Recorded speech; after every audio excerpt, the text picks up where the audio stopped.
This episode of The Couch is proudly supported by Retrovision. Shop with the confidence that you're getting the best price on offer. And Safety Compliance Global, taking care of all your safety requirements. Thank you for supporting local. Thank you very much. Episode 783 is coming up all the way from Ellenbrook. Welcome to the show. On the show today, let me tell you it's coming up. Nisha's got a fantastic guest with Roadmap to Health coming up very soon. We've also got Paul Elwood coming in to talk about all the latest great movies that are out there for us to watch. Talking travel, Steve Collins takes us to Geraldton. Dr. Jenny's in. We're going to talk about a brand new book as well. The Bitchin' team is in, and we've got comedy with Nick and Frankie as well. Hope you can stick around. 783 starts now. It's showtime on the couch. Yeah, it's showtime on the couch. You can see it from your house. You can watch it from your house. It's showtime on the couch with Fred and the best in town. Oh, it's showtime on the couch. Showtime on the couch. Welcome, one and all. I know I'd say more, but we just don't have the time. But if you write to me, I'll make the time. Thank you for joining us on the couch all around Australia, Victoria, and of course in Adelaide. They are part of Australia, but I like to say hello. We've got a big show coming up. Hope you can stick around. Episode 783. Let's go straight into the show. Nisha has another fantastic guest called Eddie. And they're talking about Roadmap to Health. Over to you, Nisha. Excellent. Thank you so much, Fred. And I really liked your singing there. I think Thank I'll you. write in and promote that for sure. And I'm still not doing any cooking on the show. No, you like it. Thank I you. didn't say it because another Roadmap to Health segment, and really excited today to have Eddie back on the show. Welcome. Thank you for having me back. Now, the Roadmap to Health, it's all about we're trying to provide education and awareness for our audience in holistic health. And you are a really good candidate for this because you not only have your personal journey that you kind of shared with us on the last show, but you also have like a great thriving business focused on holistic health. Yeah, I do. So tell us a bit about your background for those that may have missed the last segment. Yeah, so I'm a naturopath. I've been in practice for 16 years now. So I've worked with thousands of patients over those 16 years. And so a naturopath is more involved with holistic health, so dietary, lifestyle factors and helping educate people on how to improve their health. I'm also a psychotherapist, so I work very strongly with stress management and obviously matters of the mind as well. Yeah, absolutely. And I remember I met you when I did a cold stress resilience You training did, course you in the did. ice baths. And I Yes. still do ice baths now. Yeah. So that somatic therapy is really important It as is, well. it is. Yeah, wonderful. So there's so much that we can talk to you about today, but we're going to focus on epigenetics. Yes. So tell us, what is epigenetics? Yeah, so epigenetics is a really interesting field of science. It's been around for a long time. It was first discovered or coined back in the 40s, believe it or not. And so most people are aware that we're born with genes, and it used to be thought that these genes were fate. You get these genes and, well, you're just going to have the outcome of those genes. Whereas we now know that there are factors that influence those genes and turn them on or off. So genes are more, not fate, but more like sensitivities. And depending on how we live our life, depends on if those genes express themselves or not, and that influences our health in positive and negative ways. So it's really exciting because it puts the power of your health back into your hands in the way that you live your life. So making these changes in your diet and your lifestyle can have really profound impact on your longevity and also the quality of life. Yeah, so important to get your baseline right then, so to really understand your own life and what you're putting into it. Absolutely. When you work with clients with epigenetics focus, what do you do? Well, it really is the basics, what you eat, how you breathe, what you stick on your skin, how you sleep, how you move, how socially connected you are, how you stress, in positive or negative ways. And these are really just the basics, the foundational things that, unfortunately, we don't know what to do on those basics. It's quite confusing out there. So I spend a lot of time creating that really strong foundation first, so then we can build upon that. That's wonderful, because we don't often spend time doing our busy modern lives actually listing out and being aware of what we're doing. Yeah, absolutely. I couldn't tell you every single ingredient in the products, you use in a moisturiser or soap you use or any of those types of things. Yeah. And these chemicals do influence health. Some of these chemicals, especially in the skincare products, they can influence your hormones in really negative ways. So we have to be aware, and sometimes we have to go and seek help to find people that are aware, so they can then educate you on what choices to make or what products to use. Yeah, so it's really hopeful opportunity, like a hopeful message. It is. When someone comes to you and you do a profile or you do a baseline, what's been your experience in terms of their improvement? Like, what's some of the feedback they give you? Yeah, well, if they focus on these really, I call them high return on investment, things to do for your health, which are the foundational things, your food and the chemistry of the food that you intake, or your sleep, something that we all do. We all sleep every night, depending on the quality of that sleep influences us, and also our stress. And so when people do make some changes in those, and sustainable changes over a period of time, it has massive influence. Before you even get to using vitamins and minerals and medicines, they're ticking off those foundational things can have massive impact. And what are some of the obstacles? Because I'm sure people, if it was that easy, people would just sit down, write what they're going to change and change it. Yes. What resistance do you kind of meet? Yeah, well, it is, most of us know what we need to do, yet sometimes we struggle to do it. And so there can be some obstacles there. And big ones can be, these limiting beliefs that we have around ourselves, and this is more in sort of your world as well, the psychological world, core beliefs around, receiving, or maybe am I worthy enough to receive a good diet or the relationship or whatever it might be, or to exercise. So those things that can influence our self-esteem and how much we value ourselves can really get in the way. And also the other thing is, if we actually do value health, we all spend our time, effort and our money on things in our life, and we usually spend on things that we value most. So if we don't value it, we don't spend effort on it, and so we don't get the outcome. That's so true. So it's that inner narrative you'd probably work with your clients in the psychotherapy perspective very as big well. Part of it. Yeah, excellent. So once again, for those that have just met you today, you poor things, he's a lovely gentleman, you'll get to know him more. But tell us a bit about what you do in your business, because it's not just epigenetics, you actually run a number of different courses. I do. So, I'm a naturopath. I do work with people on holistic health in general, so whatever the issues or ailments might be. But I like to work with people in more longer term sort of relationships, medium to long term. So I run a lot of programs around this stuff, my latest one being called Reset Me, which is literally about an epigenetic reset, resetting your physiology, but your psychology as well. So tapping into all these foundational things. Do you want to rename it Roadmap to Health? Maybe. That and the cooking segment, I think. We'll get there slowly. Eddie, it's always such a pleasure to have you on the show. Thank you for having me back. Yeah, and we'll have you back because you're so interesting and insightful, and you constantly research. Yeah. And something I remembered when I did Eddie's program a couple of years ago, you don't let people off lightly. You have homework, ebooks, you read things, you actually we need accountability. You really know your stuff. So thank you. well done, and thank you for everything that you do for everyone. You've helped a lot of people. Thank you. Yeah. Now, where do people go to find out more? I'll get you to look down this. Yeah, totally. So my website is the easiest place to find me, which is eddieenover.com.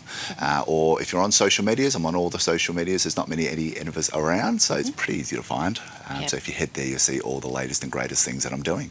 Yep, Eddie Enover, Enever, That's not it. IR, otherwise we'll call you Eniver, Yes. which is okay.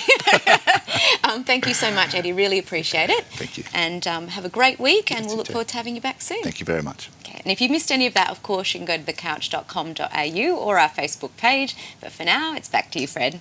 Thank you, Nisha. Thank you to Eddie as well, and give him a go. Get him. He's a nice person to talk to, very easy to talk to, and sometimes a different look to different GPs. They do a great job, but sometimes a naturopath can help you in a different way as well. We are talking about comedy coming up very soon with Nick and Frankie, but there is a great show touring all around Australia. It's called Sushi Mango, and if you haven't caught it, they're coming to Perth to RSA Arena. Here's a little bit more about them. Sushi Mango have released a brand new tour and are under arrest and under investigation. Here they come! People think your comedy is racist. How do you feel about that? How do you feel about being called politically incorrect? Politicals? I'm not even involved. You dress as women. Does that mean you're trans? I'm not taking the trams. I drive. Why weren't major brands left with you? Is it because people think you're sexist? Sexist? I know I'm sexist with my wife for 25 years. How do you feel about the youth of today saying things like, "Dude, you busted," and "fucking"? What are you fucking talking about? What are your pronouns? I don't know. Pizza on the pasta. I don't know. Get out of here.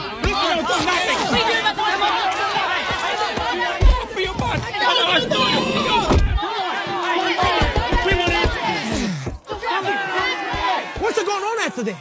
The world is to go for fucking crazy. I know. We can't go to jail. We're going to do the show. And boys are white. Look. Hey, come on, look. Go on, look. Hey, look. Come on. We're free.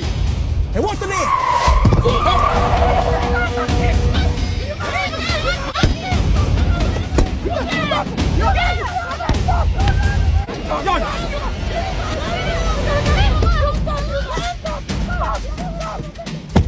Let's go! Australia, we back! Register your email for pre-sale tickets now. The whole night tour, it's here. Let's go! Thank you!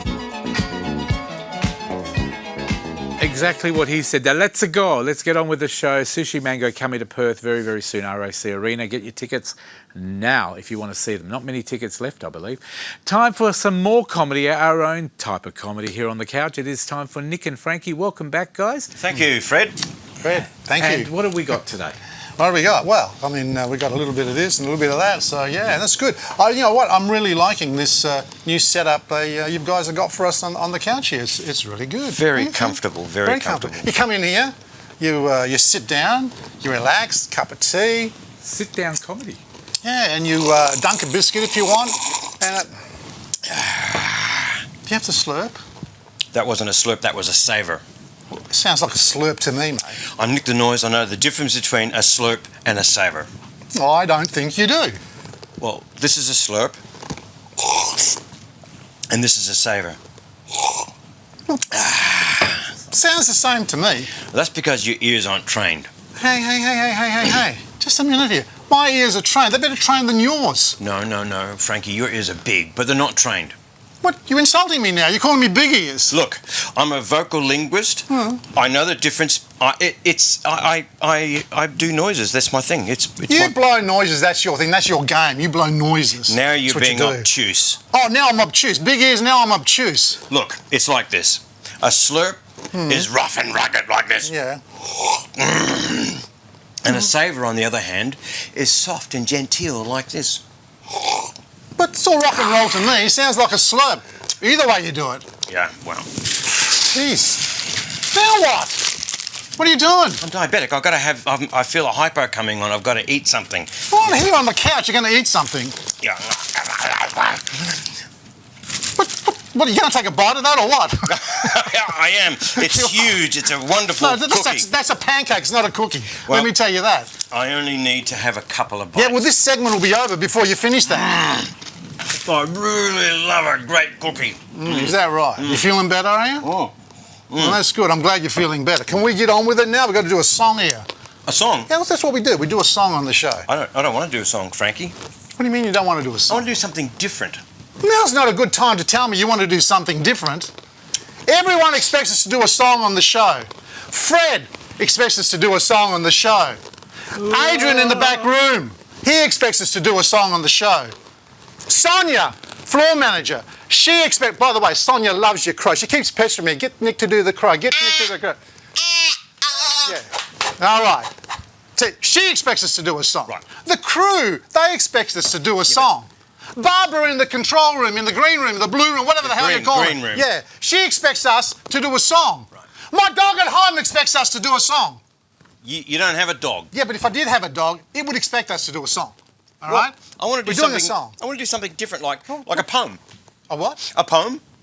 A poem? Yeah. Where the hell am I supposed to get a poem at this juncture? Well, you don't have to. I've got one. I've written a poem. Oh, you? Yeah. Nick the Noise has written a poem. You would. Nick the Noise has written a poem. You would have to be very. Why are you surprised that I can write a No, poem? I'm not surprised that you've written a poem. What I'm surprised at is that, as a Neanderthal bikie numbskull like you are, that you can actually write, let alone create a poem. Well, it's a secret passion of mine. It happened. I wrote my first limerick. Yeah. And Limerick? Yeah, limerick. Well, let me tell you something. I was a school teacher. I taught poetry. A limerick is not technically a poem. Well, it started at literacy and then it went into poetry. Limeracy. Yeah, but, And now poetry. Yes. So you're a poet, you I didn't know remember it. my first limerick like I wrote it yesterday. Oh, really? There was an old man from Sprocket Am I going to like this? who went to space in a rocket. Right. The rocket went bang, his gonads went clang, and his bum ended up in his pocket. See? Now, see, that's just not appropriate for this show at all. Not appropriate. Really? See, I see Fred over there. He's already squirming in his seat. You I've can't written do that. another one. I wrote one last night. I don't care if you've written another one. I There don't want to hear once another was limerick. an old man called Frankie. Oh, so now you're going to take a pop shot at me? Now, his name just happens to be Frankie, and he's got a big nose and big ears like you. Well, what? So hang on a second. Wait a second. First you call me big ears. Now you're calling me big nose. I'm obtuse. There once was a man called Frankie who blew his nose in his hanky. Yeah. He opened it up and saw the muck, and for the rest of the day he was cranky. No, that's not good. That's not good at all. I thought you said you had a poem. Oh, I do. I've got a poem right here. I wrote this one. one. Not a limerick, a poem. A poem. This is a really good poem. Is it? This one was inspired by the Olympics. Didn't we do so well in the Olympics? Are you sure that bit of paper is big enough? Yeah. The Olympics. Aussie. Oi. Well, I didn't actually watch the Olympics because I don't like sports. So I avoided it like the plague. Frankie, that's because you're a misanthrope. Hey, just a second here. What? First it's big ears, then big nose. And now you're calling me misanthropic? I can't help the way you look. I'm sorry. Are you ready? No, I'm not. The athletes, all muscular and lean. Yeah, I'm not going to like this. Looked ready and able and keen. Yeah, it's starting to sound like another limerick. There's more. There's more? Their hearts filled with pride. They'll swim, run and glide. Glide. Well, it's got to rhyme. Of course. Yeah. For glory and country and gold. I'll give you this. It's not that bad so far. Better than the limerick. Just getting warmed up. Oh, that's good. They came to compete. These hungry athletes. They started and they're ready to go. Right. When the start gun goes bang, they'll go and do their thing. Thing. And hope they don't fart on the run. See, it's a shoe-in. It's great. It's not a shoe-in. It's terrible. It's not a poem. It's not a limerick. What do you mean it's a jumble of words on a piece of paper. A big piece of paper, might I add. Well, I tell you, and it doesn't mean anything. Listen. I tell you what. You know, you are supposed to be a teacher, right? And I was. You don't know anything about poetry. Listen to me. I've forgotten more things about poetry than you'll ever know. And I'll tell you another thing I know. What's that? Lasagna, the floor manager, is giving us the wind-up. Well, okay, so I've written another one. And all I can say about that is about Tom he's Sawyer. Nick the Noise. He's Frankie Rooster. And that's Tom all I can Sawyer. say about it. I want to hear about Tom sat on Sawyer. the burning deck. Are you going to sing a song when we're away out? No, I'm not. You're going to do this? Yeah, well, you know, I tell you what we can do. No, what? We can go to the pub and I'll buy you a shandy. I don't want a shandy. You want to hear the song we were going to do? I do want to hear a song that we were going to do. You know, I hate to wrap it up, but we're right out of time, guys. Thank you for being with us. Paul Elwyn is waiting in the wings for another Talking Movies. We'll join you right after the break on the couch from Ellenbrook.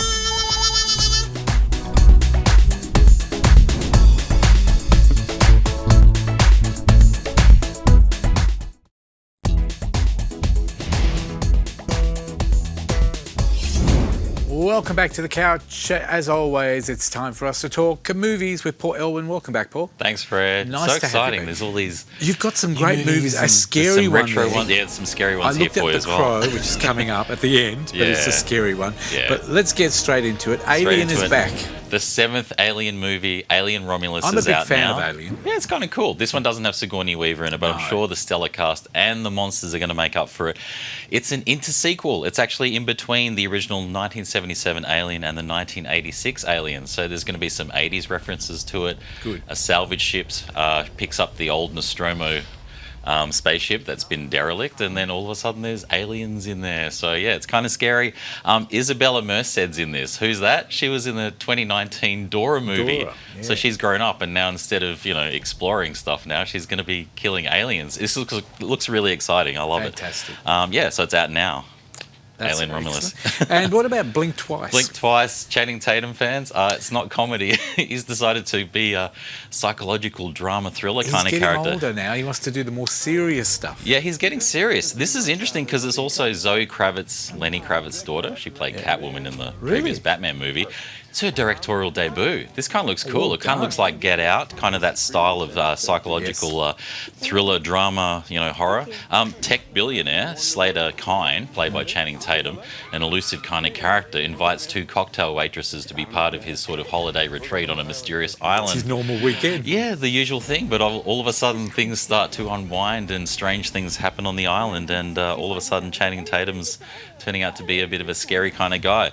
We've got Christian Slater in this. And of course from Sixth Sense, the child actor, now an adult actor, Haley Joel Osment's in it. He's really funny in this. Is he the one that used to say, I can see dead people? Yeah, he's grown up from all of that now, and he has some interesting roles. How old would he be now? In his 30s? Is it? No, he's well into. Yeah, he's probably reaching 30 now. But yeah, he's in this as well. So this looks pretty cool. Blink Twice, and that's out on the 20th. And a spoiler for those women wanting to watch Tatum Chain. He won't be taking his clothes off. He doesn't do that There's anymore no at all. So yeah. What about Afraid? It's out on the 29th. Emphasis on the AI part of Afraid.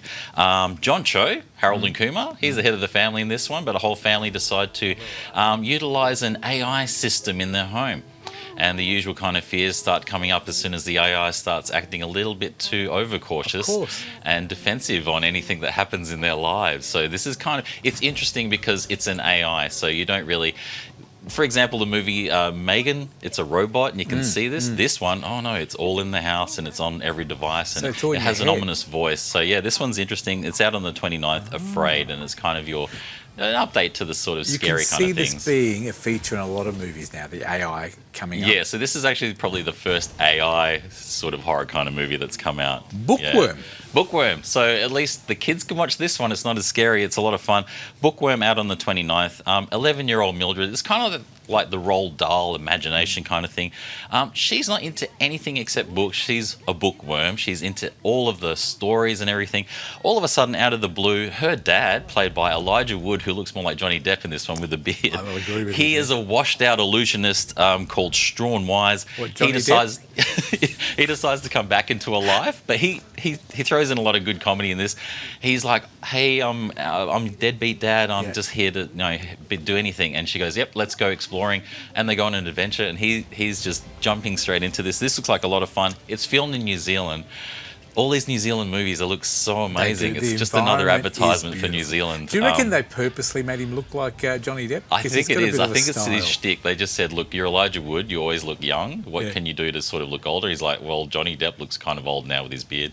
He's gone for that look, but it actually suits his character. So that's Bookworm out on the 29th. Midas Man. Midas Man. Well, you got Elvis fans and Beatles fans, and this one's for the Beatles fans.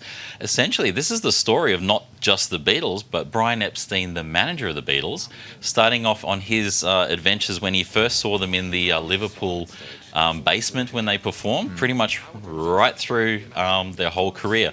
Yeah, it looks cool. The trailer's amazing, like all of these familiar songs, but it centers on like mainly how he handled his life and his life with the Beatles throughout. So it's an interesting sort of point of view. I wonder how accurate. Yeah, reasonably accurate, it looks like. I mean, I'm sure they embellished like a few things, but they covered quite a few things on it. Eddie Izzard's in this, great comedian, and also Jay Leno plays his idol, Ed Sullivan, and he's barely recognisable in this. It looks really cool, though.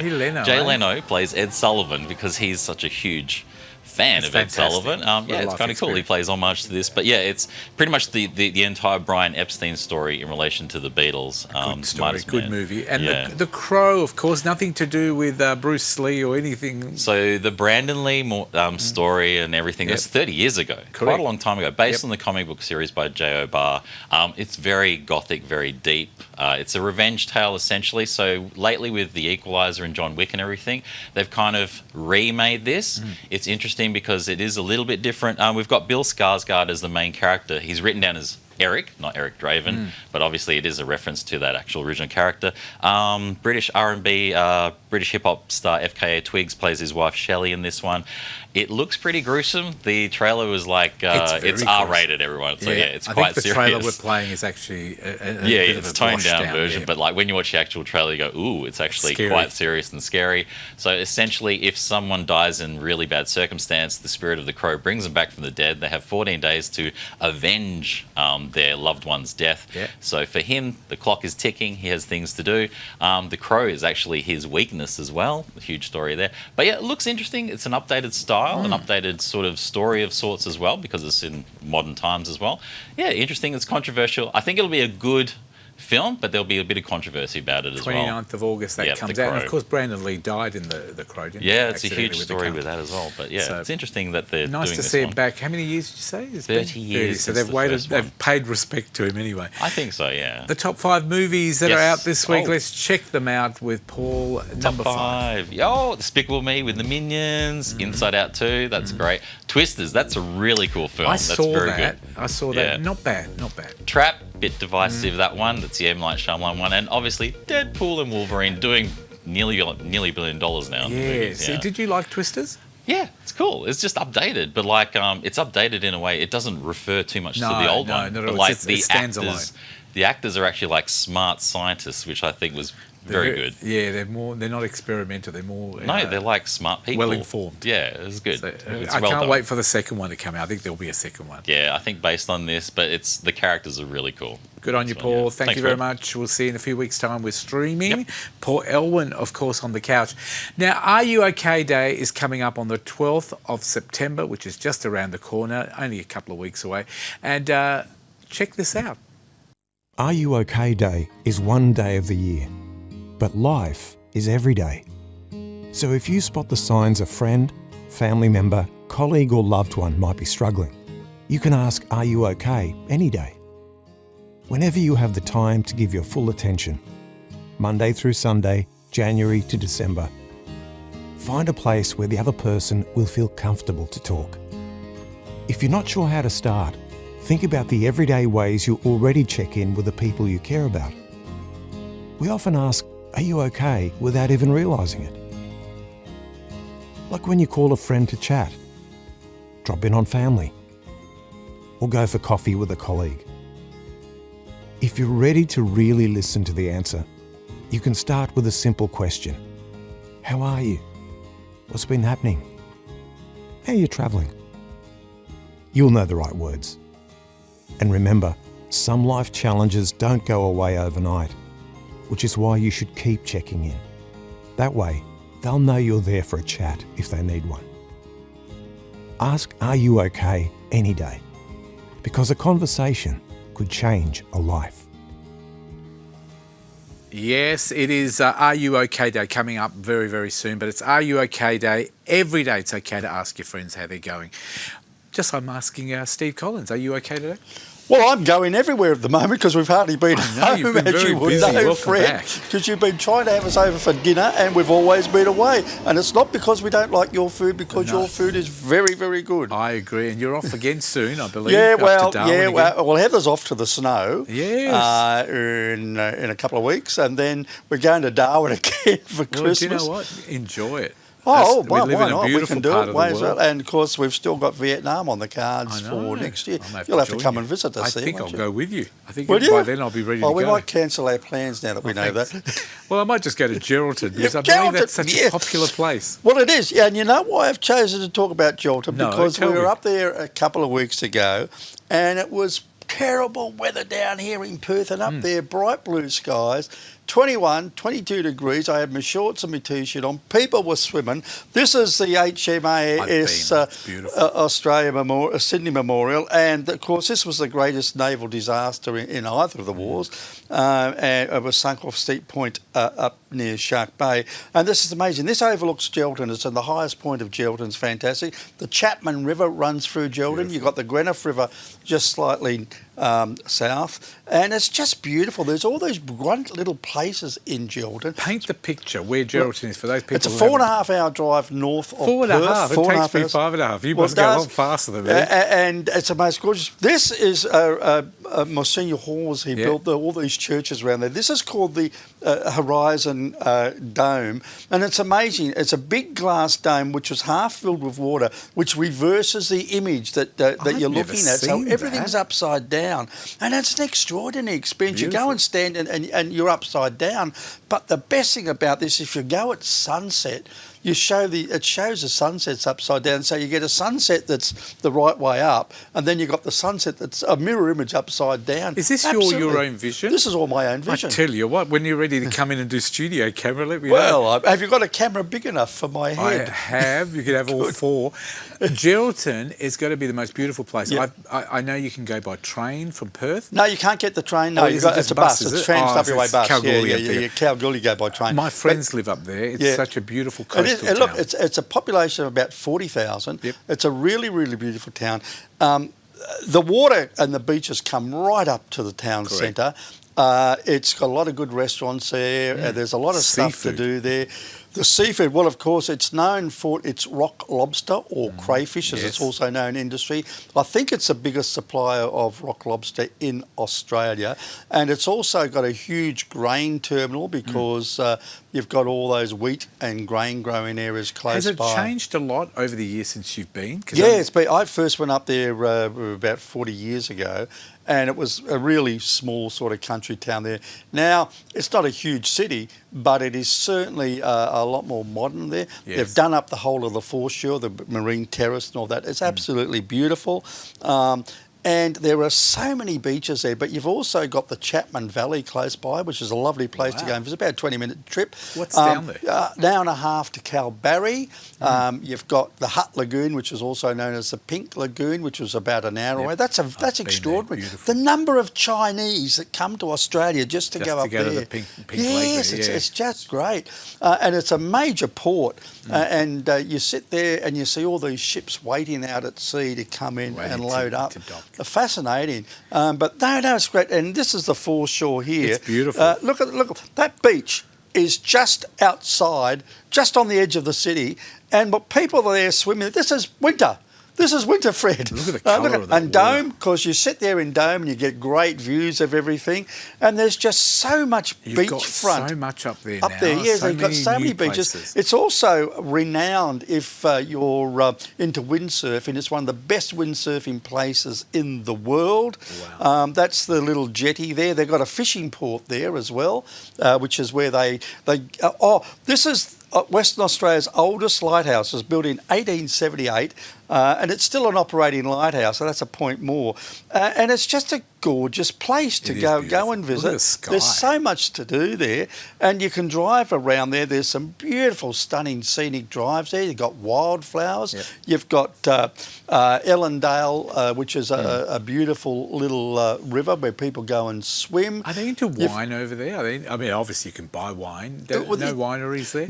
No, but they've got a distillery there, which is really good. They make pretty good gin, and they've also got a brewery and stuff. They're close to the main town, so there's a lot to do and I have there. to tell people as well. When I went up there, I thought, there's no shopping. There's There is massive shopping centres up Yeah, there. there are Lots a couple of shopping restaurants. centres. There's food everywhere. Food, pubs, all that. And it's really handy to base yourself there and go and visit other parts of the Midwest. You can catch a boat out to the Abrolhos Islands, which is about 60 k's offshore. Now, there are a whole series of very, very small islands, and they're basically got all the cray fishermen go out there and they have their huts there. They go and they live there in their season. They've got schools and stuff out there, but it's just gorgeous. I've done scenic flights over the area, and it's just brilliant. Yeah, I've got a You've friend. got a lot of. You've got fishing. Yes. The fishing's amazing if you're into Our fishing. friend Vic, Surfing. every day early in the morning they go out and do their lobster. They put out their nets. Put out their nets and go and get them. And when we went up there, I reckon I would have eaten 50 lobsters back then. Well, they're pretty cheap up there because you get them coming right off the boat. They're very fresh. You go to the fisherman's harbour, and they've got a shop there that sells stuff that comes right off the boat, and it is so fresh. When's the best time to go to Geraldton, would you say? Well, I would say round about spring, autumn. Winter is a good time because it's a couple of degrees hotter than Perth, but it's not in the 40s. When you get there in summer, it does get up into the 40s. And also, the thing about Geraldton is it's very, very windy, which is why it's such a great windsurfing centre. But when you're up there, say, in the middle of summer, and you've got a 40-degree day and really, really hot winds, then But I would say any time, spring or autumn or winter, ideal for it. Yeah. Wonderful place. Geraldton, here in WA, it's as Australian as you want it to be. It's a beautiful place. Oh, it's a multicultural place. When you come down to Perth or you fly into WA, I know people go down southwest and Margaret River, but this is But the coastline is so much different Go up through there. Jurien Bay and work your way Jurien up Bay, go and stop at the Pinnacles and places like that and go up. Because you can go via the Coast Road, the Indian Ocean Drive, or you can go via the Brand Highway. Fantastic. Yeah. Where do we get more information about your fantastic go to trips. Please Tell Me Go, my YouTube station. page. Or you can look at I'm doing TikTok, which is doing well. Steve Collins, Guffaologist, and I put up a bit of comedy. TikTok. Well done. Yeah. Steve Collins, of course, is always talking travel. He's a fantastic comedian. How did your show go in Darwin? Well, I've got some guests here. They loved it. They were raving about it. It went all right. Yeah, it went pretty good. Are you doing some more when you go up at the end of the year, or not just going for Darwin? Darwin's got one of my favourite comedy rooms. It's called Top Floor Comedy. So when I know what dates I'll be there, I'll contact them and do some trip. And I'm also going to be doing Perth Fringe in Perth Fringe coming up in 2025 in January, February. Look out for this face. You couldn't possibly miss it. It's Steve Collins. Yes, you are right. Thank you, Steve. And simultaneously, you can see my bum at the same time. Lovely. Well, I'll give that a miss. I just lost my appetite. Thank you very much. No more of the show coming up. I'm going to throw up. But that's all right. Steve Collins coming back soon after the break. We'll take a break. More of The Couch coming up after this. Well done. Connect with The Couch online through Facebook, Instagram, and YouTube.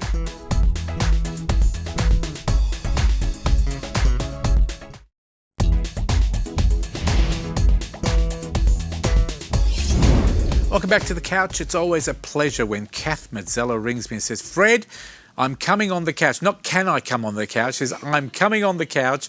And I say, all right, Kath, are you bringing all your models and samples of things? And she says, yes, I am. Very important. Gynecological Awareness Day is coming up very soon.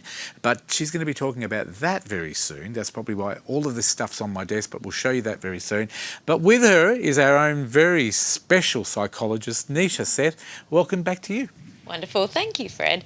And, you know, on the show, we promote a lot of great health awareness topics. And this one is really close to your heart, Kath. You were actually on our show 3 years ago talking about not just, gynecological issues, but also just the, I guess, lack of awareness perhaps as well that comes in this space. So, you know, today we're very happy to have you back on board. Thank you so much. We really, we love what you do, the way you promote, and it's been 30 years that Kath has actually been promoting, and it can be hard to advocate, can't it? Absolutely, because there's a lot of stigma and embarrassment around, and that's what we need to break down. And so to do that, we need to add a bit of humour to gynecological health. But see, most people think it's reproductive health, and I see a division between reproductive and gynecological health. So, talk to us about gynecological health. What would you say that kind of entails? Well, gynecological health is millions of women with polycystic ovaries, endometriosis, fibroids, prolapse, hysterectomies, menopause, and that is not about having babies. So I just think we need to have a new, fresh way of looking at gynecological health and get used to the word. And from a psychological perspective, to actually normalise these conversations, quite often when we have a health scare, we kind of really fear having the conversation. Yes. Is that something that you've found in this space? Oh, absolutely, because 30 years ago I had vulval cancer and I turned to the women's organisations. It's like, you don't fit in here. And sorry. That's tough. You know, and it is hard because there are so many different health areas that you do need to focus on, and to be told when you've just been diagnosed with something, and I'm so sorry, with vulval cancer, and you're here today, so we're very happy, but that would be really unsettling to be told, no, we don't talk about that or we don't cover that, right? And that's what you've been pioneering, and you can see your passion in your face there, yeah? Well, I mean, people used to say we call it a vagina instead, but we wouldn't call a penis as testicles, would we? I mean, why do we call a vulva as a vagina? And I think it goes back to the history days when I discovered the Latin word pudendum, and that word says female genitalia, one who should and ought to be ashamed, the shameful part of a woman.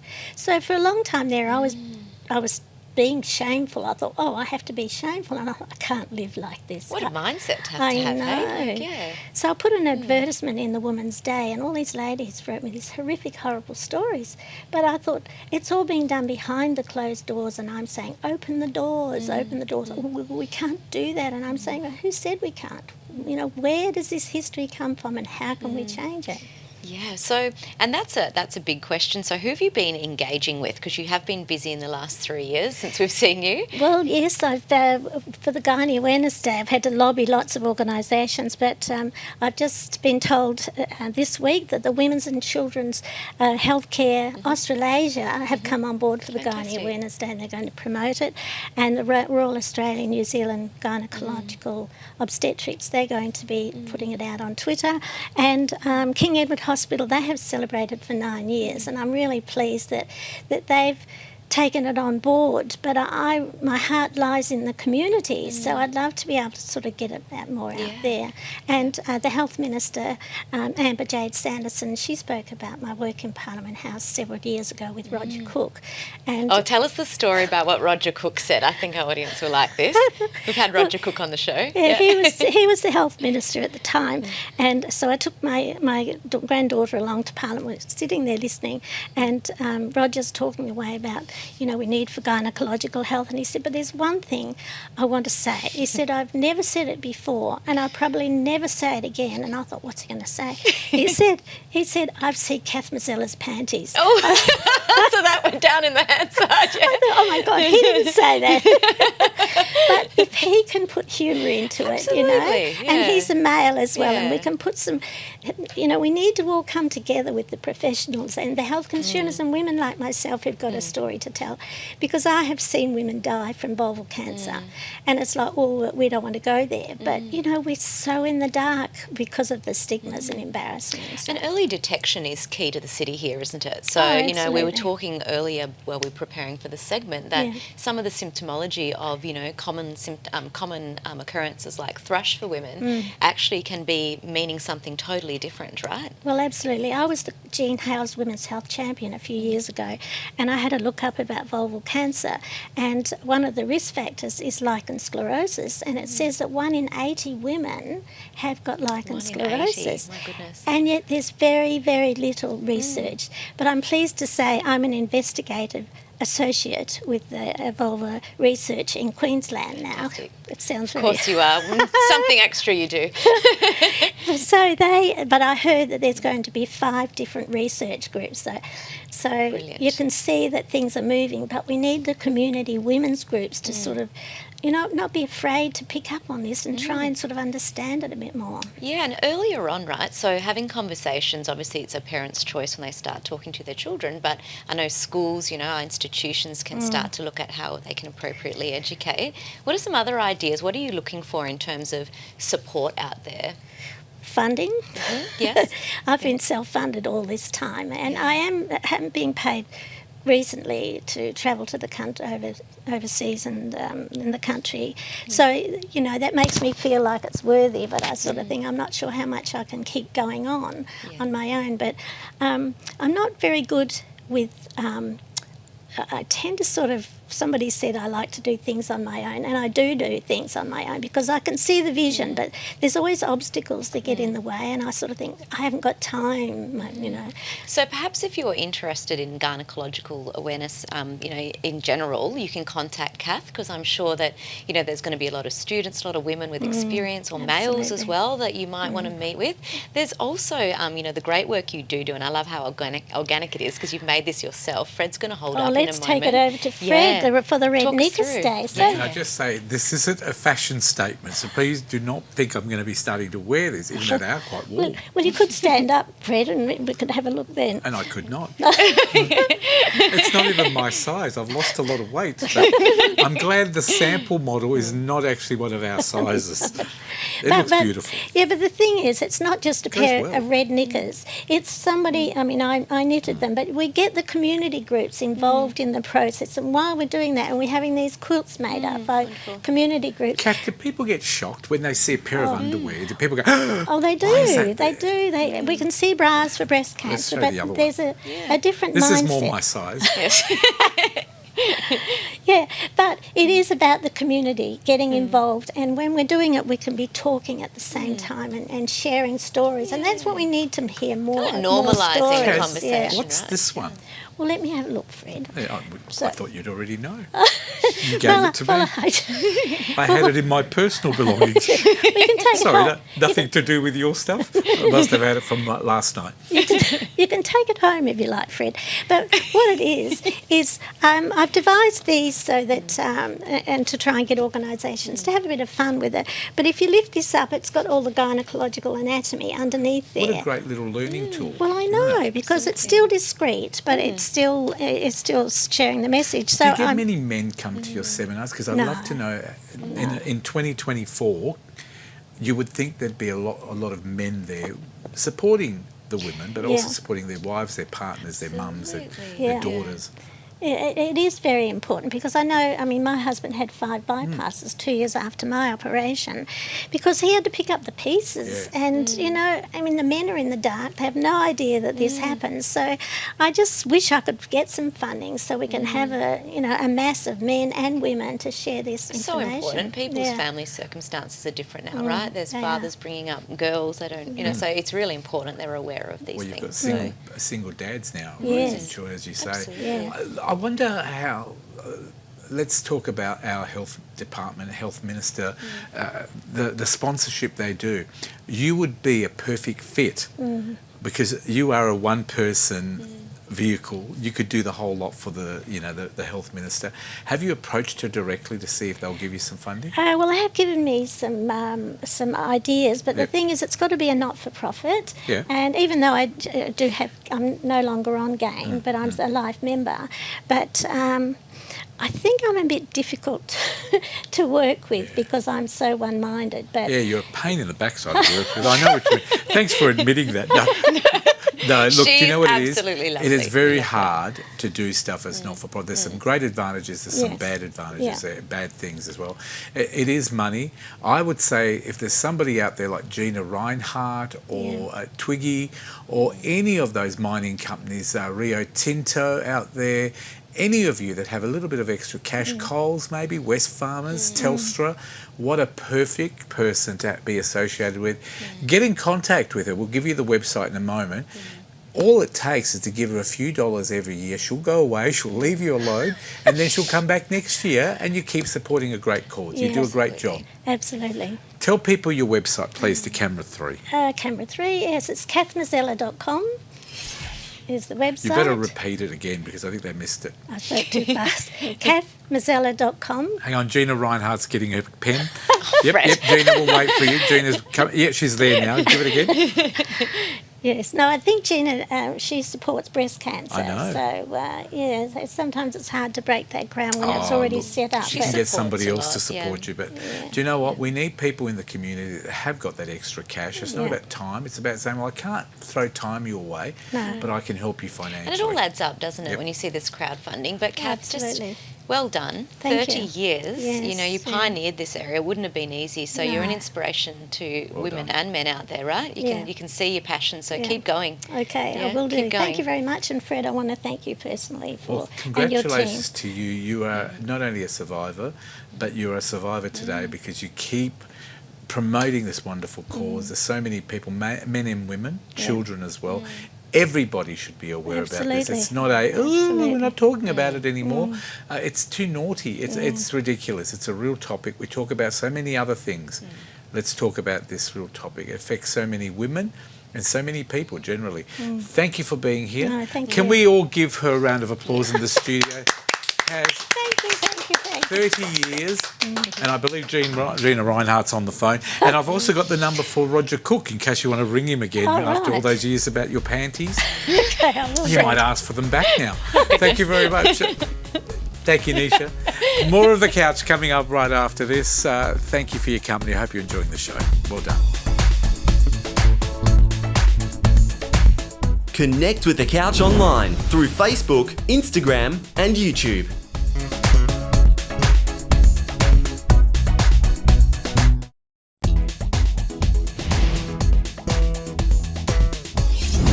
Welcome back to The Couch. Always nice to be healthy on a day like today. We had lots of fantastic segments on the show about keeping us all fit and healthy, as you can see. Perfect model of that. But I've got two better people than me to say the story today, and that is, of course, Club Fiesta's two key people who run the company. The founder, Hala, thank you very much for coming in today, and Deb, of course, Deborah Holmes. You are the GM as well. Welcome back to The Couch. Club Fiesta, of course. Tell us a little bit about Club Fiesta for those people who may have never heard about it, which I doubt, but tell us. Yeah, so Club Fiesta started 5 years ago. It's been the best thing in the world in the sense of dance and fitness. It combines gives you a sense of empowerment. A lot of people feel intimidated to go to a class or get fit and healthy. Which way? Where do they want to go? We created Club Fiesta because it's dance, fitness, exercise program. It is designed for everyone. So we run it in community classes. We run it in gyms all over WA as well as Australia now. So we're really, really excited about that. And the reason it's expanding so quickly because of the energy and the excitement and the simplicity of it. So simple, it's just the best thing ever. And we started 5 years ago. I've been in the fitness industry for the last 24 years. And there's always been a gap in the fitness industry in the sense of people get scared to go to classes, or they feel intimidated, or too many lights. They really feel, where do they start? And we created Club Fiesta, especially in the gyms as well. So we can say, hey, this is a non-intimidating environment. You can just hop into a class, beginner or advanced, and just work at your own pace and have fun. We turn the lights off, disco lights on. Fantastic. And that's why it's been amazing. Lucky I didn't say, in a minute, can you tell me about it? Because you gave us the full story. Thank you very much. And it shows your passion. Yeah. Also, you're the founder, so fantastic that you know what you're talking about. Deb, as well, from your point of view, you run the day-to-day operations.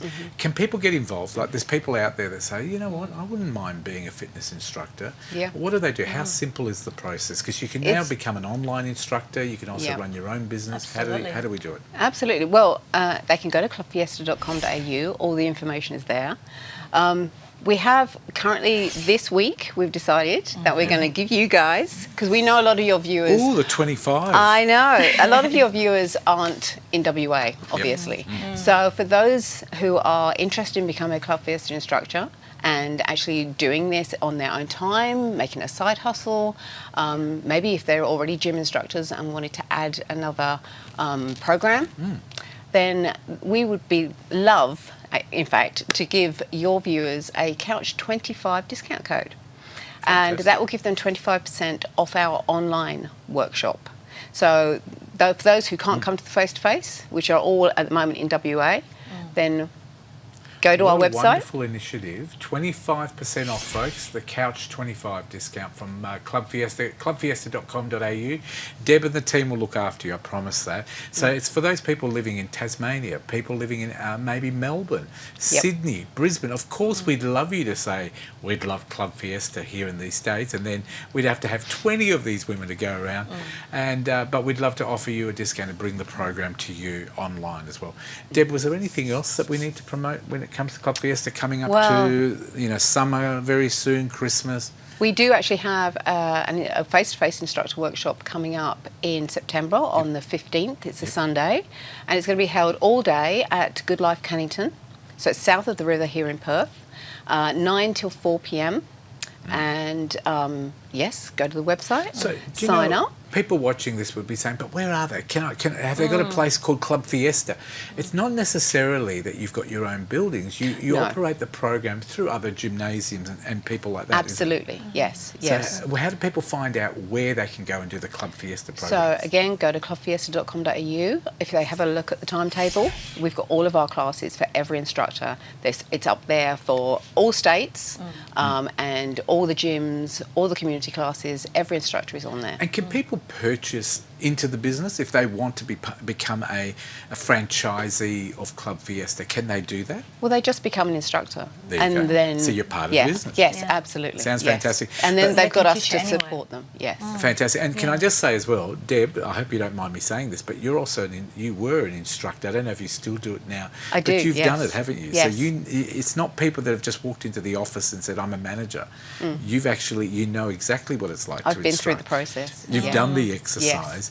It's been hard, it's been fun, it's been a learning curve for you, so you know what you're talking about. So if you're out there and you want to be an instructor, who better than Deb to speak to, is that right? Absolutely. And 3 years ago, if you'd have said to me, you're going to be instructing 11 classes a week and teaching, several hundred people a week, I would not have believed you. Honestly, I would have said, no way. The first time I said to her, you should become an instructor, she's like, what? No way. Not me. Really, but I'm usually very shy. I'm very quiet in the corner. I started my Club Fiesta career in the back, right-hand corner, back of the room, just watching everybody. So honestly, now, yes. I have to say, if I can do it, anybody can do it. I'd have to say, when we met Deborah, I didn't even know she was the GM.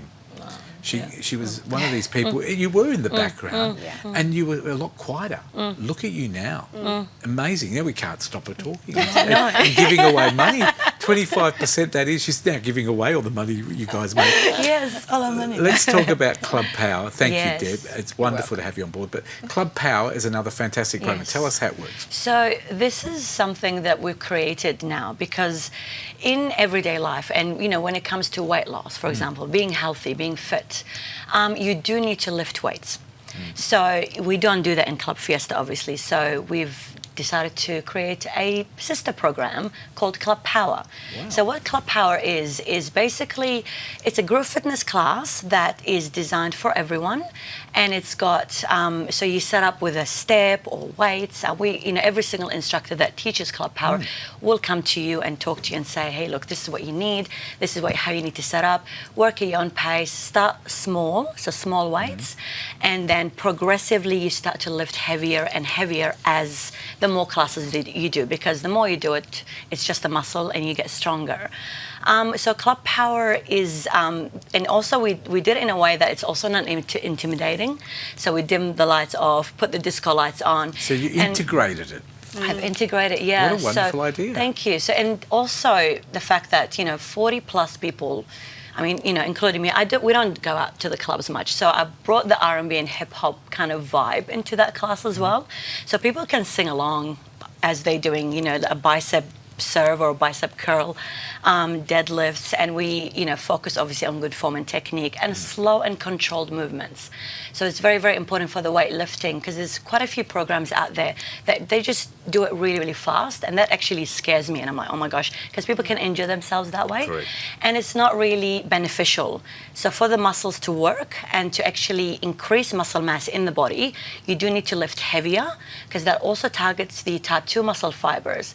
And what the type 2 muscle fibers is basically that's the quick, the responsive muscles. As we get older, that decreases by 40%. So, by lifting heavier, you're actually bringing, you're keeping the type 2 muscle fibers and you're increasing in the body, which means lesser falls as you get older. It's really beneficial as you get older. So who is running the program? What sort of people are running? Do you have gym instructors? Do you have you integrated a different role? Yeah, so it's slightly, we have, a little bit of higher requirements. We do require people that have actually done a gel course or a set 3 course. So it's basically people who are already work at the gym or want to work for the gym, as well as outside as well. So there's the beauty about Club Power is that once you get qualified, you can teach it at a gym and you can teach it at your own studio. I love it because now not only do you get the music, you get the casual clothing and fun with your mates around you. Yes, absolutely. In a beautiful, relaxed environment. Yes. But you can also lose a bit of weight and tone up your body. Now, I'm thinking down the track here, Hala. I'm thinking openly. All right. I haven't discussed this Go with on, Fred. What do you think the club bar? I could be running the bar. The fruit juice, of course, no alcohol. You know what? If it's on the side next to Club Power and it's healthy. I think like a juice bar, like Boost, but I'll call it Fred's Juice and Club Juice. I'm always open for ideas, and Fred, I love the idea. Maybe Club Cafe down the road as well. Yes, I like Club Bar. This club can go forever, but I love the fact we're now getting into Club Power. People can get into build their strength bodies training. up. Strength training. Also the music, which relaxes people, and you can go with a group of friends. Yes. And you integrate the whole lot into one. So it's not a hard thing. No. Because it's like instead of having to go to the gym, some people don't like going to the gym because they stand out. Yeah, that's Whereas exactly right. Here you can just do the little thing as you do, and you grow together. Yeah, I think and it's a great idea. a lot of people find it really kind of, they need a really, really high motivation to go and lift. Could you imagine taking your friends with you, and some of your friends may not want to do gym classes, but they'll go with you and do the normal, the dancing and the stuff that you guys do as a club fiesta. Absolutely. And then you could have some mates with you, and you don't feel a bit odd. That's exactly right. What a great idea! It's all about community. It is. And the thing is, as well, with power, when you get to a certain age, it's very important to start lifting weights. Very to start important. doing weight-bearing exercise. At what age do you think Club Fiesta and Club Power is best? What age? I'm not saying 20, 30. I'm saying what is the ideal age that people should consider it? Where can it help you? It helps all the time. Yeah. Yep. But obviously, as we age, we need to increase our bone density. Yeah. So I'm it's very 57 at the moment. Would now be a good time for me, or is it too It's late? never too late. Never That's too the late. With the muscles, you can actually regain your muscles. It's never too late to do that. You can start at 50, 40, 30, 60. You know, there's no age limit. Sounds fantastic. And the more muscles you have in the body, the more calories you actually burn. Well, I tell you what, you know, you've taught me a new way of lifting weights. I thought you just go. getting out of bed was enough for me. Now I'm thinking I could have a fun day, Yes. have a bit of music, lower the lights, relax and enjoy it. Yeah. Club Fiesta now runs Club Power as well. Don't forget the 25% discount. If you go online, this is online courses only. If you're a couch supporter, we'd love you to go to the website clubfiesta.com.au. Thank you to Hala and thank you to Deborah, that's Thank you part so of much the for having Club us. Fiesta team. Always We'll a see pleasure. them very soon doing some more exercises on the couch. Maybe we'll do some Club Power as well.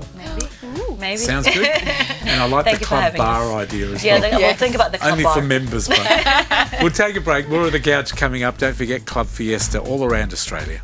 Well done. Connect with The Couch online through Facebook, Instagram, and YouTube.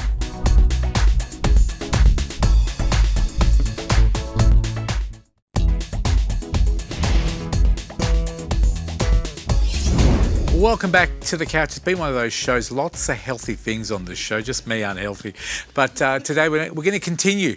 My good friend Dr. Jenny Brockis is back in talking to our good friend Dr. Nisha. Well, psychologist Nisha, she'll tell me I'm not a doctor. But you are to me. You're fantastic. Nisha's back. We're going to talk about a great new book that's coming up. So get your pens and paper ready to write down the book name and also the website for Dr. Jenny. Over to you, Nisha. Yeah, wonderful. Thank you, Fred. Yes, it's been a very healthy show. Welcome back to The Couch, Dr. Jenny. Thanks, Nisha. It's lovely to be with you. And you've been busy as per usual. You have a new book out, and this is very exciting. It's called The Natural Advantage. Everybody likes to have an advantage or two, don't they? Yes, and this is a natural one, so it's even better. Excellent. Very good. So we're going to get into talking about the book shortly. Sure. But tell us a bit about what you've been up to, because you have been very busy. Other than writing books, I've been doing a little bit of travel. Went to Norway and places like that, which was amazing. Great. So you have been out in nature. I have been out in nature. That was very natural. All those fjords and reindeer and marvellous things like that. And I've also been going to various conferences. There was the Lifestyle Medicine Conference in Adelaide a couple of weeks ago, which was fantastic. So many inspiring speakers, learnt so much. It was one of those events that you come away from feeling very inspired that healthcare is in a good place and it's taking shape in that we're going to be doing things very differently in medicine very soon. We're moving away from the traditional tell me what's the matter and then I'll tell you what's wrong to share with me what's happening with you, taking a much more holistic approach to work out what might be the issue and then working with you, coaching you towards better health. How good is that? That's wonderful. So traditionally we're not just going to our GP per se, but tell us your title now, because this encapsulates this holistic approach. So I am now called a lifestyle medicine physician. Excellent. Which means I've trained in lifestyle medicine, which is a holistic approach to health and well-being, focusing on prevention first. And then if somebody is unwell, looking for ways to reduce that unwellness and in some cases reversing or putting people into remission from certain chronic diseases that we've always thought we had to live with forever. Now we know that's not true. And that's fantastic. You don't need to fear going and having these conversations, especially when someone like Dr. Jenny is at the other end of the conversation. So the natural advantage, tell us about the book.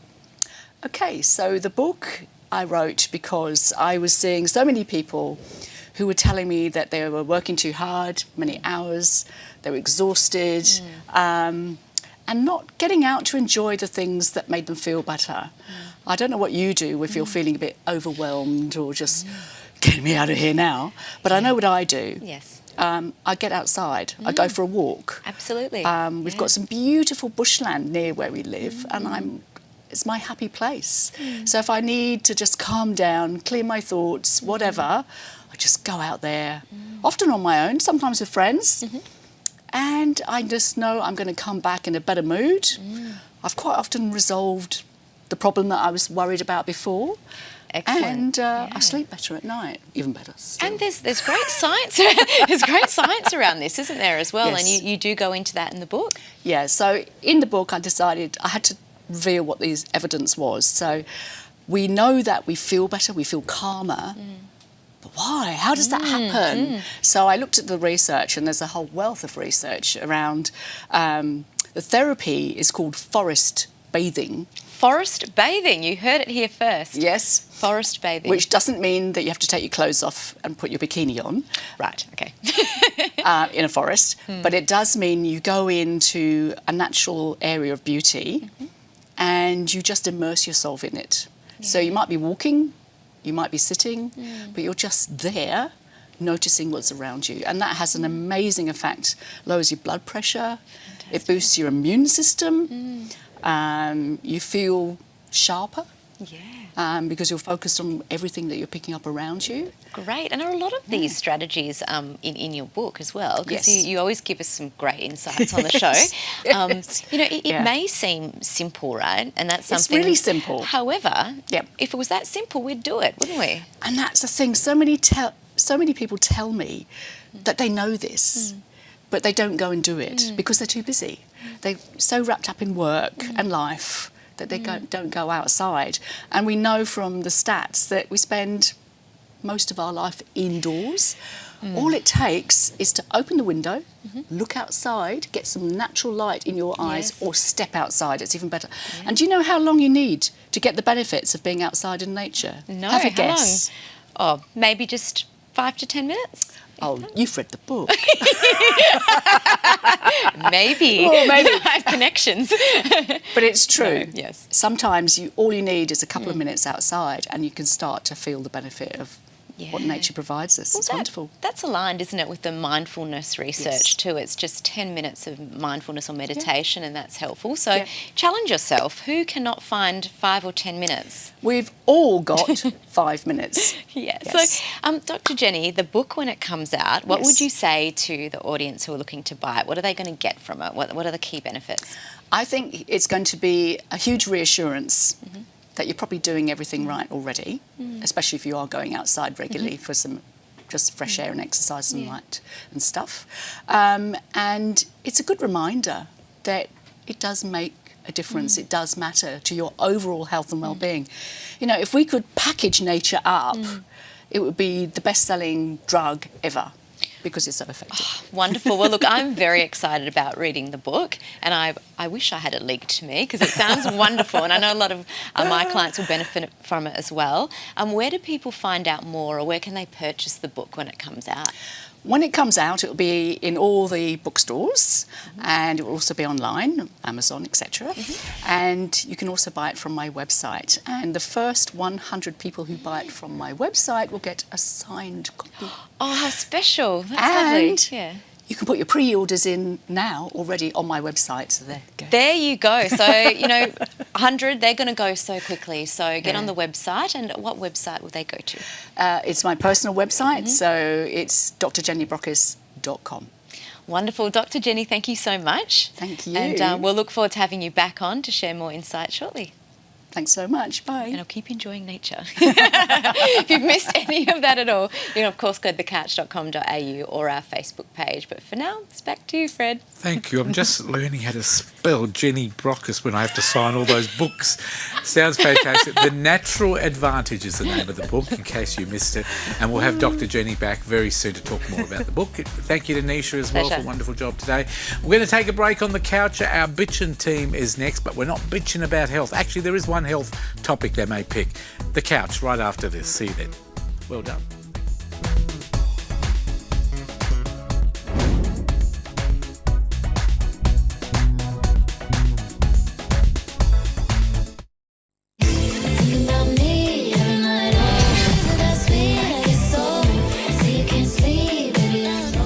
Welcome back to the couch. Time for Bitch, and let me introduce our panellists for today. Jen Merrigan from Have a Go News, Chris Moyer, of course, from chrismoyer.com, and of course Sharon Atwood from Brand Etiquette. Thank you very much. Welcome, everybody. Hi. Nice to have you back. Let's get straight into it. Let's go with Sharon first. Sharon, you're right at the end. You're in the number one position. Fabulous. Just like Okay. the Olympians. What are we talking about? Well, not the Olympics there yet, not yet. Is it illegal to put makeup on while you're driving? No, I always do it. So, yes, well, Chris was sharing as well, but yeah, you know. What's this about? The interesting thing is that it isn't illegal. There's no law as such around, you know, applying makeup in the car. But where it differs state to state is the laws around being a distracted driver. So in Victoria, you could be jailed for up to 18 months, fines of over $3,000. WA, $300, 3 demerits. Is that why they've got so many ugly people over in Victoria? Joke. Because they're against it there. Men and women. It's just an interesting thing. Women are known as multitaskers, but they did a survey where 42% of women have admitted to applying some kind of makeup product in the car. So are we saying, because we've all seen them, the thing that gets me is people who eat while they drive, people who put their feet up on the dash while they're driving, an automatic. Yeah. And I always think, should it really be legal to be distracted? Even doing your hair, I think that shouldn't be legal. But the difference with Or that using is your with phone. makeup, there's the sun visor. That's a distraction. The mirror They're is always there. down. No, my wife does the sun visor, so that, and it always stays down. While They don't she's put it driving. back up. Well, it just uses it in general, like, you know, Really? even like a split bit of sun. We could be going around a roundabout and she'll put the sun visor down as we're turning around the roundabout. But it's So I- got a mirror in it. It's just inviting That's right, us to it's look inviting. at ourselves. So yes. But whereas you don't use the sun visor to eat, is my point. So where have they gone with this? Is the law coming in that they're going to make it There isn't. I illegal? think it was more around the awareness of the fact that people are doing it, really looking at what people's opinions are, the fact that they didn't differentiate between putting on false eyelashes or a pop of, you know, of lip gloss. I think that's something that we do. But it has made us aware that, you know, as a society we'd be like, oh, don't put your makeup on, and yet we're okay with people eating in the car, Or using a smoking phone. in the People car. are still using phones as And well. there are you know, people let's be still, honest. still doing that. So it's probably just that the difference there really between what we socially see as acceptable and what we don't. Fantastic. What do you reckon, Chris? About that? Well, apparently... You don't wear makeup, Yeah, I'm well, assuming. that's right. Well, I was more thinking, I mean, we were chatting about, you know, the lighting in the car is very different to the lighting in the bathroom, apparently. Not So, with you know, TV who would I be to criticise and say that they shouldn't, you know, people who wear makeup doesn't have the optimum lighting at home, so they should do it in the Do car. you reckon know? if you saw your partner, if your wife was putting on makeup while driving and you had your kids in the car, would you feel that was not a good distraction? Yeah, because I reckon, like, I think we all, with every distraction, we overestimate the length of a red traffic light. So if we're sitting there not doing anything, it feels like forever. But the moment we start doing something at the red light, that it just goes green too quickly, and that's when accidents happen. Fair enough. What about you, Jen? Do you ever put on your makeup while you're driving? I have. I've put a quick lippy update. Just a quick lippy? Just a quick lip. Oh no, nothing else. Just a quick lippy update. Quick lippy doesn't take long, and you're not distracted. Yeah, I don't think. No, and I haven't done it regularly. And if it makes you look more beautiful, absolutely. there's only so darling. much you can do. We're ready for the camera. But if I put lippy on, I don't know how it would take me forever to get it right. So that's the thing. Maybe it's based on your experience of how. I remember years ago we had a fantastic makeup artist, but they made me look like a fantastic drag queen, which I didn't really want to look like every week. It was lovely. It was a different market of television. But I don't know if I think eating in the car is one of those things. You eat chips. I think talking on the phone, I don't do it anymore. I use the kit. Bluetooth, yeah. And also makeup and hair, I think you need to not do it while you're driving. I don't think lippy is a big thing. I think there must be people that put on their lashes and all this sort of thing. I wouldn't do that. No, Fair enough. That's a bit too much. So we're all in agreement that we shouldn't do it. I think if it's going to be overly distracting, just give it a miss. But it is something funny that, as you say, just quickly with the lighting. All my girlfriends admit to having tweezers in the car. It's always when you see the chin hairs. Well, there you go. It's a bad thing. Worse than the makeup. What's on your agenda today, Chris? So I saw this article from I think the year 2000 make news this week, or maybe not. Maybe it was 2024. But they're going digital, or they're suggesting a trial of going digital for the incoming passenger. This is the cards. arrival card, isn't it? The arrival cards, yeah. And I can only think that, oh my God, is this not yet a thing?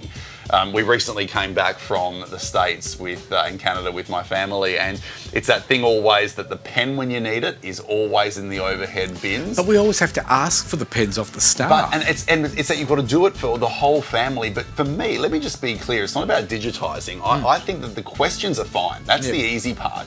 It's that you have to rewrite pretty much your passport page. But you've got to rewrite your names, your date of birth, your passport number. I mean, that makes me wonder, where you're does anyone staying, read where you're them? going. Yeah, why can't we just go name, sign and tick yes or no? So I'd be happy for, I would actually be happy, and I'm Gen Y, I would be happy for a reduced form, but still keep it paper. I honestly wouldn't mind if it was reduced. I tend to agree with you. For a country like Indonesia, when I go to Bali now, I do the tax online, I do the declaration card online, and I do the other tax that they charge. Now, you do it all online, you pay all your fees, you get all the paperwork, which you throw in the bin, because the minute you go through the airport in Bali now, Indonesia, you put your passport in, and that collaborates everything together, and they know that if your passport doesn't go bing, bing, bing, bing, bing, you just go straight through. Customs and Border Protection, though, in Perth especially, should at least pretend to read them to make us feel good about doing it. They don't. They just grab them, and I feel that from a customer service perspective, they should make us congratulate us for doing them. A cynic would say that this move to electronically have these cards is probably just to cut down on immigration staff and airport staff, not for efficiency. For some reason, I don't want to believe it's for efficiency, because there's so many things. Why is it that the electric passports aren't open all the time and things like that? So I don't know. What do you think, Jen? Interestingly, those cards I have heard where a plane full of people have come off, and the reason why they ask you to put your address and everything and phone numbers on there is because if someone contracts a disease and has been on the plane, they can call everybody on the plane. Yep. So I did hear about that happening, particularly during the pandemic years. Everything is fantastic with technology when it works, and when it doesn't, it's not so good. I had a friend head to Bali this week, and the passport scanners weren't working. There you go. Yeah, and it took a long time. That's when you've got to make sure you bring all your manual papers with you. Exactly. I don't know what the marks mean on them. They write like a letter or a squiggle, and whether you've know paid what the that hush means. money. Yeah, I wouldn't know. Check your bags. It's like, Sharon, just quickly, what do you reckon about this? 100%. I think there's got to be a cost saving in this. Fantastic. I think there is no reason it would have been done in any other case other than to save everybody some money. And but like you say, it's only as good as long as the technology's up. It's $400 a passport now. But it's more than 200 GSM card, I reckon. Correct. I reckon the paper costs are going up too. Exactly. It definitely has. Jen, what's your story, the last one for today? Well, if I do this, I think everyone might. I'd say you've lost your mind. You've been drinking again. But that's just me. Let's move the coffee table. Let's move the coffee table. I'm going for a break. I need more of a demonstration.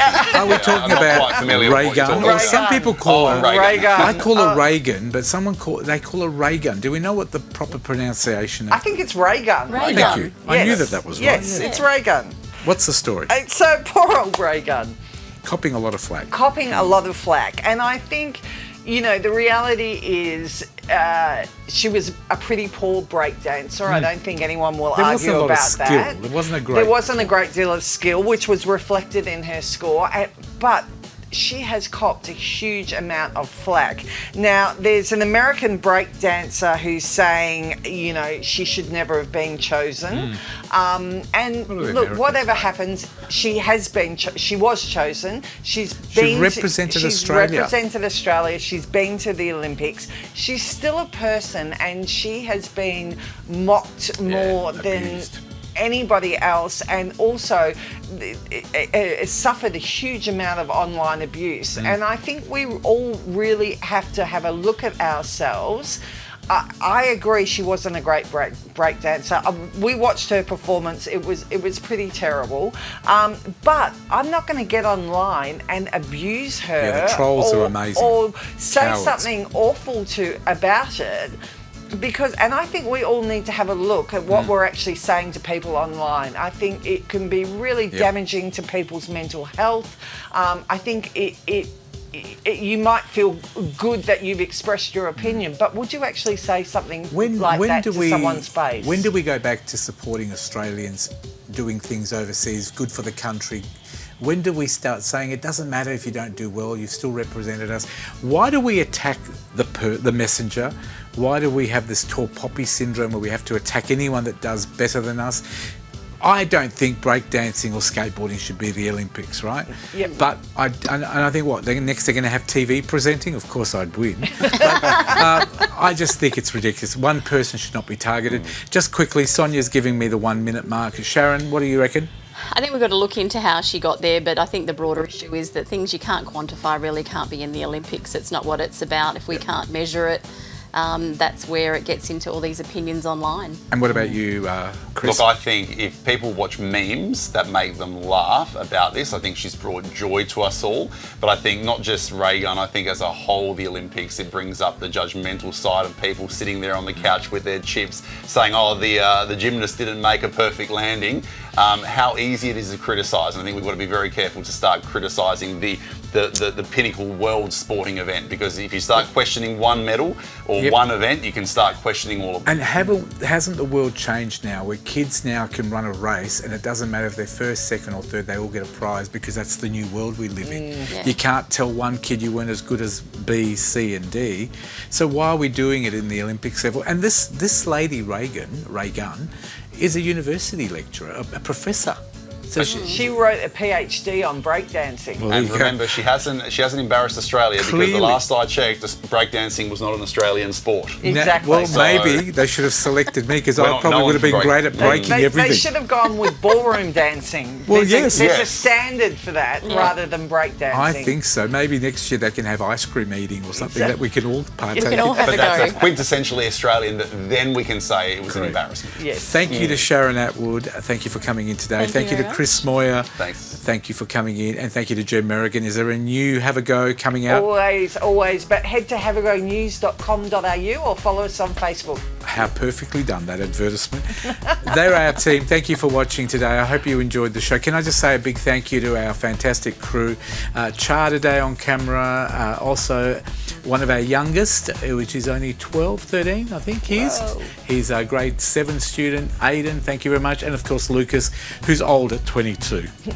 He's one of our oldest. And Sonia, of course, floor managing. Thank you to Josh in our control room. Thank you to Riley. Thank you to Adrian. Thank you to Barbara. And thanks to you at home for watching The Couch.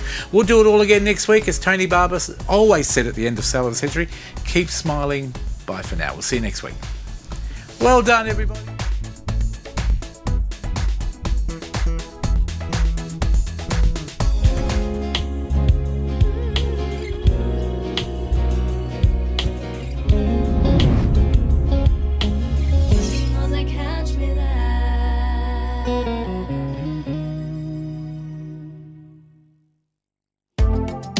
This episode of The Couch is proudly supported by Retrovision. Shop with the confidence that you're getting the best price on offer.